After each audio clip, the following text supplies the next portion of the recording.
اعوذ باللہ من الشیطان الرجیم بسم اللہ الرحمن الرحیم۔ چلیے آگے۔ اب ایک بار یہاں جان لیجئے کہ جو الف ہے نا، یعنی با کے نیچے ایک نقطہ، یہ اب تا، بھائی تا کیسے ہے؟ ایک کو ہم پڑھتے ہیں جیم جس کے نیچے نقطہ ہے، ٹھیک ہے، ایک کو پڑھتے ہیں ہم ہا، اور جو لفظ ذال ہوگا اس پر ایک نقطہ ہوگا، آپ دال ہی لکھ دیں اور اوپر، ٹھیک ہے، تو یہاں تک ہم پہچان سکے۔ دوبارہ سے ایک بار، الف خالی، با کے نیچے ایک، سبق کو زیادہ لمبا نہیں کریں گے ہم۔ اسی طریقے سے سین خالی، شین کے اوپر، فا خالی، فا کے اوپر ایک نقطہ، ٹھیک ہے، اور ایک نقطہ، واو خالی۔ دیکھیے دوبارہ، میں آپ لوگوں کو آسان، امید ہے کہ آپ کو سمجھ میں آ گیا ہوگا۔ تو یہ ہمارا طریقہ نمبر 5 سب سے اہم اور سب سے امپورٹنٹ۔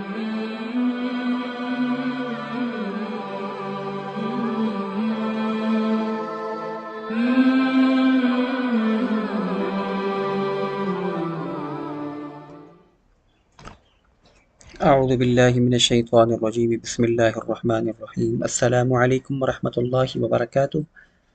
ایک بار پھر ہم آپ کے سامنے Tajweed light online Quran academy کے پلیٹ فارم سے حاضر ہوئے ہیں۔ میں ہوں شہریار احمد، اور آج کے لیے میں لے کر آیا ہوں قاعدہ جمعیت تعلیم القرآن کا 5واں سبق۔ تو آج کا جو ہمارا تختی نمبر 1 حروف ہجا یعنی مفرد حروف کا آخری اور اہم سبق ہے، لیسن نمبر 5۔ اس میں ہم نقطوں کی پہچان کو پڑھیں گے کہ ہم ان حرف کے اوپر اور نیچے جو نقطے لگے ہوئے ہیں، ان نقطوں کی پہچان ہم اپنے بچوں کو کیسے کرائیں، یا ہم ان کی پہچان خود کیسے کریں۔ تو یہ سب سے اہم اور امپورٹنٹ سبق ہے۔ اگر آپ کے بچوں کو نقطوں کی پہچان یہاں ہو گئی، اور آپ کو بھی اگر ہو گئی، تو مرکب حروف میں اور باقی جو دیگر حروف یا جو باقی جو دیگر جملے آگے آئیں گے، ان میں ہم حرف کو پہچان بآسانی سکیں گے کہ ہم یہ حرف با ہے یہ کہہ سکیں گے، یا یہ تا ہے یہ بھی یہ کہہ سکیں گے، یعنی کون سا حرف با ہے، تا ہے، سا ہے، اور با کب ہے، تا کب ہے، سا کب ہے۔ تو یہ ہمیں تب پتہ چلے گا جب ہمیں ہر حرف کے اوپر نیچوں لگنے والے نقطوں کی پہچان ہوگی۔ تو چلیے ہم اپنے وقت کو ضائع کیے بغیر اپنے سبق کی طرف آتے ہیں کہ آج کا جو ہمارا سبق ہے وہ لیسن نمبر 5 یعنی نقطوں کی پہچان پڑھتے ہیں، شروع کرتے ہیں۔ تختی نمبر 1 حروف ہجا مفرد حروف۔ تعوذ، اعوذ باللہ من الشیطان الرجیم۔ تسمیہ، بسم اللہ الرحمن الرحیم۔ چلیے آگے۔ اب ایک بار یہاں جان لیجئے کہ جو الف ہے نا، الف یہ ہمیشہ خالی ہوتا ہے، ہمیشہ۔ اب الف کی اور حمزہ کی پہچان انشاءاللہ ہم آگے پڑھیں گے، لیکن یہاں پر آپ اتنا جان لیجئے ضرور کہ جو الف ہے نا، حرف الف، وہ ہمیشہ خالی ہوتا ہے۔ حلف، اب آپ جب بچوں کو سکھائیں گے یا پڑھائیں گے تو کیسے بتائیں گے؟ آپ بتانا انہیں کہ الف بیٹا خالی ہوتا ہے، اس کے اوپر نیچے دائیں بائیں کوئی نقطہ نہیں ہے۔ الف، آپ بس اتنا جان لیجیے کہ جب بھی الف آئے اور اس کے اوپر نیچے کچھ بھی نہ ہو تو آپ اسے الف ہی کہیں گے، ٹھیک ہے؟ تو یہ الف خالی، با کے نیچے ایک نقطہ، آپ بچوں کو بتائیں کہ با کے نیچے ایک نقطہ تو با ہے، جس یعنی کشتی ہے نا، کشتی کے نیچے ایک نقطہ ہے تو با ہے، یعنی با کے نیچے ایک نقطہ۔ یہ اب تا، بھائی تا کیسے ہے، ہم اس کو پہچانیں گے کیسے؟ تو بچوں کو بتائیں کہ بیٹا جب کشتی کے اوپر 2 نقطے ہوں گے تو وہ تا ہے، اور جب کشتی کے اوپر 3 نقطے ہوں گے تو وہ سا ہے، یعنی کشتی نما شکل ہے، اس کے نیچے با ہے، اسی طرح کشتی نما شکل کے اوپر تا 2 نقطے ہیں تو وہ تا ہے، اور اسی طرح 3 نقطے ہوں تو وہ سا ہے۔ تو آپ نے بتایا الف خالی، با کے نیچے ایک نقطہ، تا کے اوپر 2 نقطے، اور سا کے اوپر 3 نقطے۔ اب جیم، اکثر یہاں پر پڑھتے ہیں جیم کے پیٹ میں نقطہ، جبکہ جیم کے پیٹ میں کوئی نقطہ نہیں ہے، جیم کا پیٹ ہی نہیں ہے، ٹھیک ہے نا؟ جیم کے نیچے آپ جب بھی قرآن کریم میں دیکھیں گے نا تو حرف جیم کے نیچے نقطہ ہے، نہ کہ اس کو پیٹ بنا کر نقطہ لکھا گیا ہے۔ تو جیم کے نیچے نقطہ ہے، اوپر اور پیٹ میں کوئی نقطہ نہیں ہے۔ شکل 3 ہے، جیم کی طرح کی 3 شکلیں ہیں ہمارے پاس، جن کو ہم الگ الگ حرف میں پڑھتے ہیں۔ ایک کو ہم پڑھتے ہیں جیم، جس کے نیچے نقطہ ہے، ٹھیک ہے۔ ایک کو پڑھتے ہیں ہم ہا، جس پر کوئی نقطہ نہیں ہے، نہ اوپر ہے نہ نیچے ہے۔ اور ایک کو پڑھتے ہیں ہم خا، جس کے اوپر ایک نقطہ ہے، یعنی کہ خا تب ہے جب اوپر نقطہ ہے۔ اگر اس کے نیچے نقطہ، اسی نقطے کو ہم یہاں سے اٹھا دیتے ہیں، یعنی ختم کر کے ریز کر کے یہاں ڈال دیتے ہیں، تو یہ خا نہیں بنے گا، یہ جیم بن جائے گا۔ تو نقطوں کی پہچان بہت ہی زیادہ ضروری ہے۔ اگر آپ نقطوں کی پہچان کر سکیں نا، تو آپ حرف کی پہچان بھی کر سکیں گے۔ تو الف خالی، با کے نیچے ایک نقطہ، تا کے اوپر 2 نقطے، سا کے اوپر 3 نقطے اور جیم کے نیچے ایک نقطہ۔ ہا خالی، یعنی ہا کے اوپر نیچے کوئی نقطہ نہیں ہے، خا کے اوپر ایک نقطہ ہے۔ اب آئیے آگے، 2 حرف ایک ہی جیسے، سیم ٹو سیم شکل، بس نقطے کا فرق ہے۔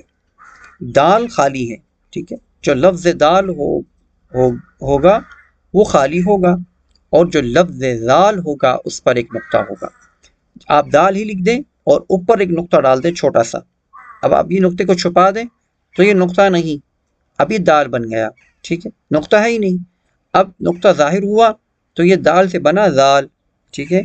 تو آپ نے کیا پہچانا کہ جس حرف پر نقطہ ہو، دال کے جس حرف پر نقطہ ہو وہ دال نہیں، وہ ذال ہے، نقطہ نہ ہو تو وہ دال ہے۔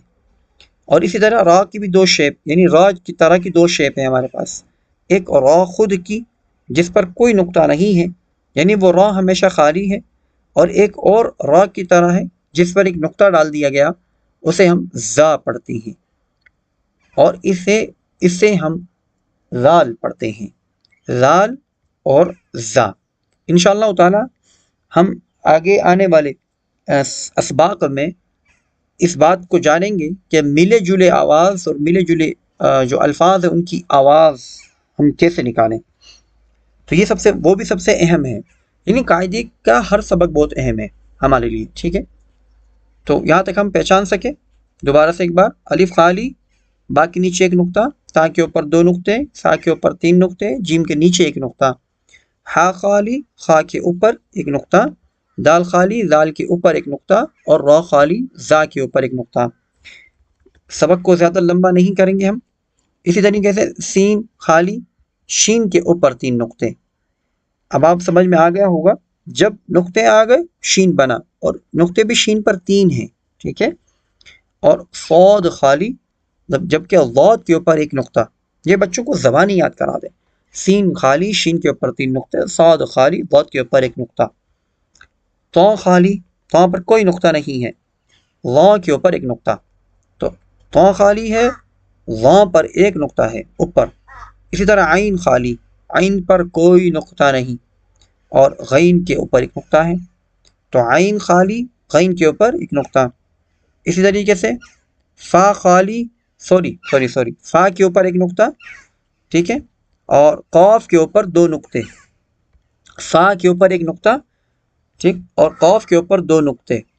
اب یہاں پر یہ ساری جو شکلیں وہ ایک ہی ہیں، فا کی شکل ایک ہی ہے، قاف کی شکل ایک ہی ہے، کاف کی شکل ایک ہی ہے، لام کی شکل 3 شکلوں میں آتا ہے لام، پھر وہ آگے آپ سمجھیں گے۔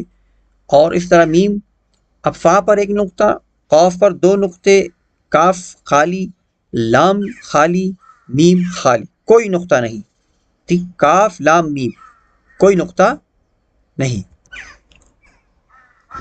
اگلا حرف ہمارے پاس نون، نون کے اوپر ایک نقطہ، ٹھیک ہے، اور پھر اسی طریقے سے واو ہے ہمارے پاس، واو کے اوپر ایک نقطہ، واو خالی۔ دیکھیے دوبارہ سے، نون کے اوپر ایک نقطہ، واو خالی، اہا خالی، حمزہ خالی، اور یا کے نیچے 2 نقطے۔ اب یہاں پر لکھا ہوا نہیں ہے، لیکن یا کے نیچے 2 نقطے لکھے ہوئے آتے ہیں، ٹھیک ہے، جس طرح یہاں پر آپ دیکھ سکتے ہیں، یہاں پر یا کے نیچے 2 نقطے جو ہیں وہ ڈالے گئے ہیں، یعنی کہ لکھے گئے ہیں۔ میں آپ لوگوں کو آسان طریقے سے سمجھانے کی کوشش کر رہا ہوں، امید ہے کہ آپ کو سمجھ میں آ گیا ہوگا۔ تو یہ ہمارا طریقہ نمبر 5 سب سے اہم اور سب سے امپورٹنٹ تختی نمبر 1 حروف ہجا کا۔ تو ابھی ہماری تختی نمبر 1 مکمل ہوئی نہیں ہے، لیکن یہ تختی نمبر 1 حروف ہجا مفرد حروف، جو مفرد حروف کا یہ آخری سبق تھا، جس میں ہم نے حروف کو پہچانا اور ان پر لگائے گئے نقطوں کو پہچانا، اور ان نقطوں سے ہم حرف کو پہچاننے کی کوشش کی اور آپ کے سامنے رکھنے کی کوشش کی۔ امید ہے آپ کو یہ سبق سمجھ میں آیا ہوگا، اور اگر آپ کو سبق سمجھ میں آیا تو ضرور آپ کمنٹ سیکشن میں اس کی رائے دیجیے گا اور لائک ضرور کیجیے گا، اور اگر آپ چینل پر نئے ہیں تو سبسکرائب ضرور کیجیے، اور ہمارا واٹس ایپ چینل ڈسکرپشن میں موجود ہے، پلیز وہاں جا کر آپ ہمارے ڈسکرپشن میں واٹس ایپ چینل کو جوائن کیجیے۔ وہاں پر آپ کو الحمدللہ انشاءاللہ تعالی وقتاً فوقتاً قرآن کی آیات اور اس کے بارے میں تشریح اور ترجمہ اور اس کی تھوڑا بہت وضاحت انشاءاللہ تعالی بہت جلد ہم اس کا آغاز کرنے جا رہے ہیں۔ تو تمام احباب ناظرین جتنے بھی ہیں وہ واٹس ایپ چینل جلد از جلد جوائن کر لیں، وہاں پر حدیث اور قرآن کی آیات اور اسی کے ریلیٹڈ اسباق انشاءاللہ تعالی وقتاً فوقتاً وہاں پر آپ کے لیے ڈالے جائیں گے۔ تو ابھی جائیے واٹس ایپ چینل کو جوائن کیجیے اور ہمارا چینل سبسکرائب کیجیے۔ آنے والے ویڈیو تک کے لیے ہمیں اجازت دیجیے۔ السلام علیکم ورحمۃ اللہ وبرکاتہ۔